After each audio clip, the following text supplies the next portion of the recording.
I thought 35 years of marriage meant we'd weathered every storm, until the night I found the envelope tucked behind our wedding album with a return address that turned my world sideways. My name's Tom Hargrove, 62 years old, and until that crisp Tuesday in early October, I was the guy who kept half the homes in Rockford, Illinois warm through the brutal Midwest winters.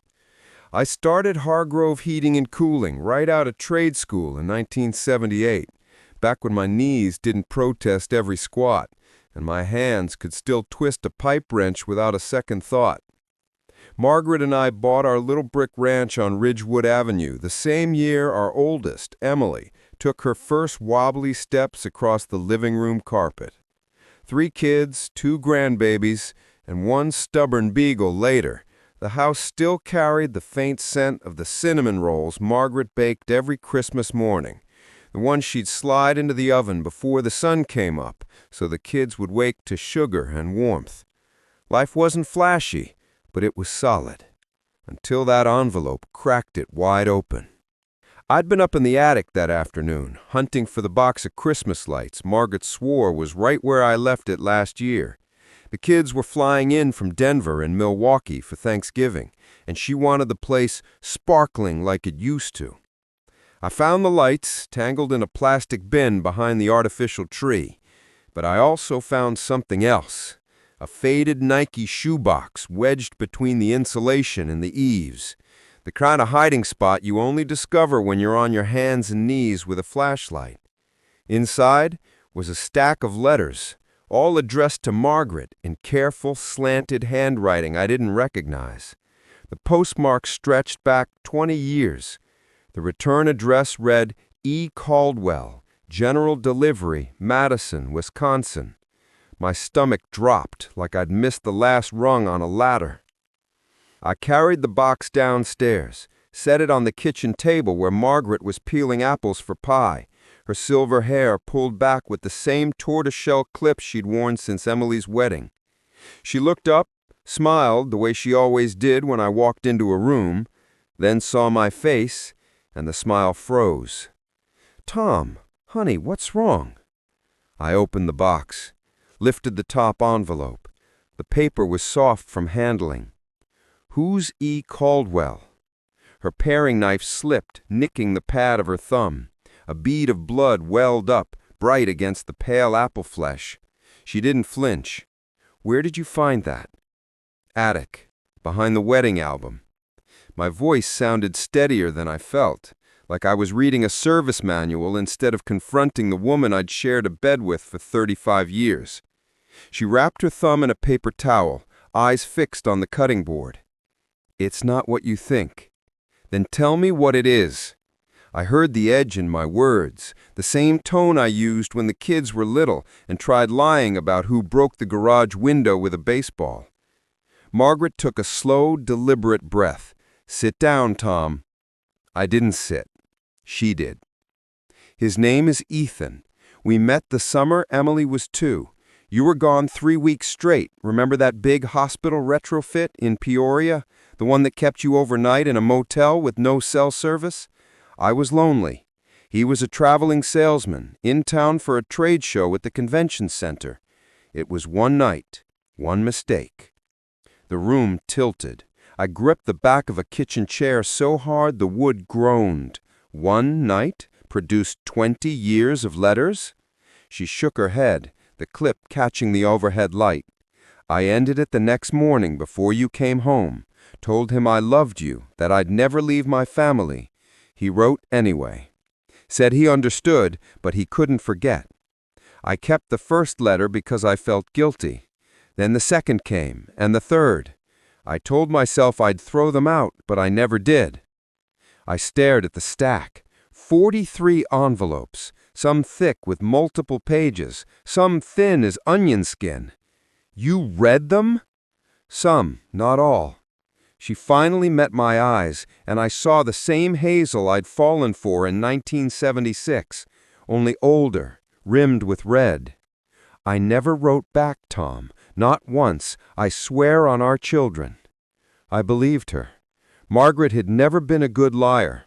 Her left eye twitched when she tried, same as Emily's does now. But belief didn't stop the ache spreading through my chest like ice creeping across a windshield. Smelling of lavender detergent instead of Margaret's coconut shampoo. I lay awake listening to the house settle, remembering the way she used to hum Moon River while ironing my shirts, how she'd wait up with coffee and a kiss when I came home late from emergency calls in the middle of a blizzard.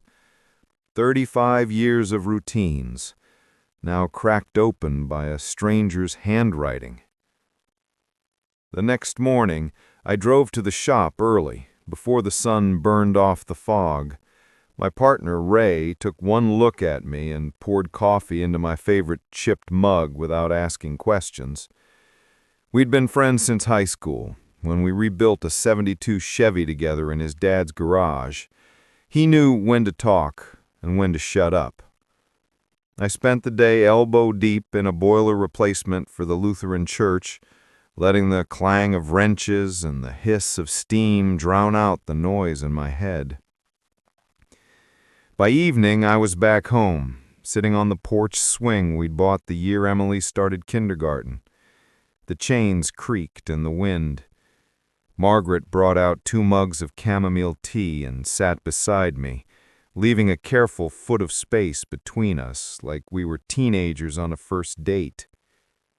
"I burned the letters," she said quietly. I nodded. Didn't trust my voice. "I should have done it years ago," she went on, wrapping both hands around her mug. "I kept thinking if I ignored them, they'd stop meaning anything. But they did mean something. They meant I failed you once, and I was too scared to admit it." The swing creaked again. Down the block, kids shouted over a pickup basketball game, their voices carrying on the cool air. "I don't know how to fix this, Tom." "Me neither." We sat in silence until the street lights flickered on, casting long shadows across the lawn. Finally, I said, "I need to meet him." She turned so fast the swing jerked. "Why?" "Because I need to see the man who almost took you from me, and because I need to know why you kept his words when you threw away the grocery lists I wrote you." She started to protest, then stopped. "If that's what you need." I found Ethan Caldwell easier than I expected. A buddy at the post office owed me for fixing his furnace last winter. A quick search of the Madison General Delivery records gave me a forwarding address, a small apartment above a hardware store on State Street. I told Margaret I was heading to a supplier conference in Wisconsin for the weekend. She packed my duffel with 2 flannel shirts and the photo of us at the Grand Canyon, the one where she's laughing so hard her eyes are shut. She didn't argue. The drive took 4 hours. I stopped once for gas in Janesville and stared at my reflection in the pump window.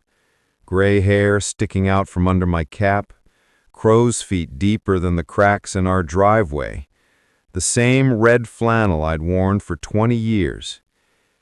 Who was I to confront a ghost from 2 decades ago? Ethan opened the door on the second knock. He was taller than I expected, thinner, with wire-rimmed glasses and a cautious smile that faded when he saw my face. His apartment smelled of coffee and old books. Framed photos lined the shelves. Ethan with a golden retriever, Ethan at a lake holding a stringer of fish, Ethan alone at a kitchen table with a birthday cake and 1 candle. No family, no Margaret. "Tom Hargrove," I said. He knew.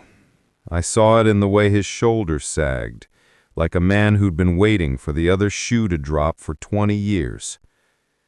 "I'm not here to fight," I said, though my fists disagreed. He gestured to a worn armchair, covered in cat hair, though I didn't see a cat. "Coffee?" I shook my head. We sat across from each other like opponents in a negotiation neither wanted. "I loved her," he said simply, folding his hands in his lap. "Still do, I suppose. But I never had her. Not really." "Then why the letters?"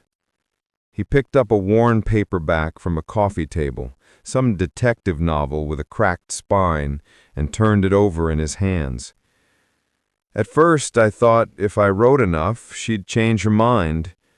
Then I realized I was writing to remember the one night I felt truly alive. Pathetic, isn't it?" I studied him. The man wasn't a villain. He was a footnote, a smudge on the margin of our story. She kept them. "I know." His voice cracked like thin ice. "That's the part I never understood. If she wanted to forget, why not burn them?" "Because she's human, and humans hold on to guilt like life rafts." We talked for an hour.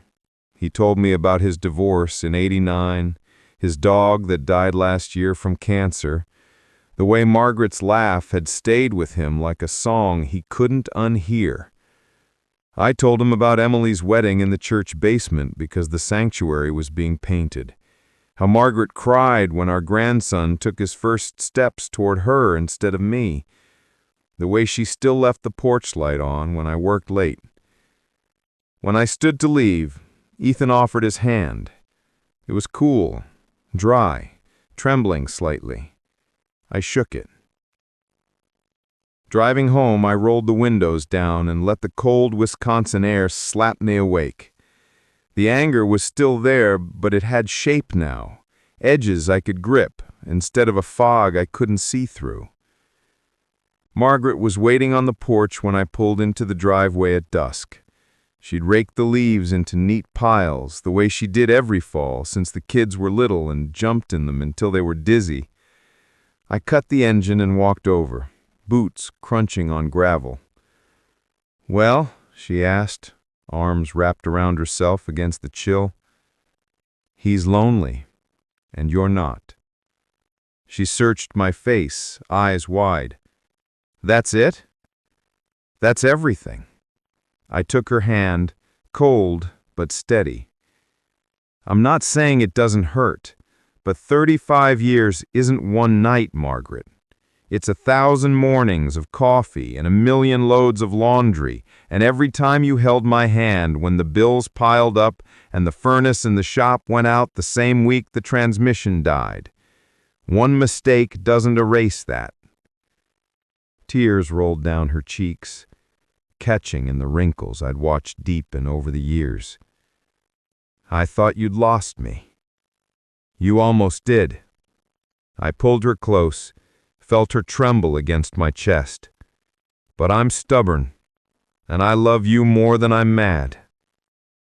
Thanksgiving came 2 weeks later, the house bursting with noise and the smell of sage and turkey. Emily's toddler, Jack, raced toy trucks across the hard wood, while our son-in-law, Mark, carved the bird and argued Bears versus Packers with Ray. Margaret moved through the chaos like she always had, refilling glasses, passing pie, her hand brushing my shoulder every time she passed the dining room. At one point, she caught me watching and smiled, the same smile from our wedding photos, only softer now, earned through decades of dishes and diapers and midnight fevers. After dinner, the kids built a fire in the pit out back. The grandkids roasted marshmallows until their fingers were sticky. I slipped away to the garage, found the metal trash can we used for burning brush. Margaret followed, carrying the shoebox, empty now, but still heavy with memory. "Together?" she asked, voice barely above the crackle of the fire. I struck the match. We watched the flames curl around the cardboard, turning 20 years of secrets to ash that drifted up into the November sky like gray snow. When it was done, she leaned her head against my shoulder, her hair smelling of wood smoke and hairspray. "I should have done this sooner," she whispered. We both should have done a lot of things. Winter settled in hard that year. Snow piled against the windows in drifts tall enough to block the mailbox. The furnace I'd installed myself in '92 hummed reliably through the nights, pushing warm air through vents I'd cleaned myself every fall. Some evenings, Margaret and I sat on the couch under the same afghan our daughter Sarah knitted when she was home from college, watching old John Wayne movies on the tiny TV we'd bought when VHS was new. She'd fall asleep halfway through, her breathing steady against my arm, glasses crooked on her nose. I'd carry her to bed like I did when the kids were babies, careful not to wake her, tucking the quilt around her shoulders the way she liked. One night, in February, the phone rang at 2:17 a.m., the kind of ring that jolts you upright. Emily, panicked. Mark was in the ER with appendicitis. The kids were with a neighbor. Could we come? We threw on coats over pajamas and drove through the ice-slick streets to St. Anne's. In the waiting room, Margaret held Emily while I paced, boots squeaking on linoleum. When the doctor came out smiling, textbook removal, he'll be home tomorrow. We cried like fools in the hallway, hugging so hard Emily's coat zipper left a mark on my cheek. On the drive home, snow swirling in the headlights, Margaret reached for my hand across the console. Remember when you used to fall asleep during parent-teacher conferences? I remember you kicking me under the table to wake me up. She laughed, the sound bright against the dark windshield. We've had a good run, Tom. Yeah, I said. We have. Spring brought forsythia and the smell of turned earth from the community garden down the block. I'd turned 63 in April. Margaret baked a lopsided chocolate cake with too much frosting and invited the whole neighborhood. Ray gave a toast about how I was the only man he knew who could fix a boiler and a marriage with the same steady hands. Everyone laughed, even me, though my eyes stung. That summer, we took the grandkids to the Winnebago County Fair. Jack rode the tilt-a-whirl until he was green. Little Grace fell asleep on my shoulder, clutching a stuffed giraffe I won at the ring toss. I handed it to Margaret like I was 25 years old again, back when we'd sneak onto the Midway after the kids were in bed. She kissed my cheek in front of the Ferris wheel, tasting of cotton candy and forgiveness. Fall and forgiveness don't erase the past, but they build something stronger on top of it.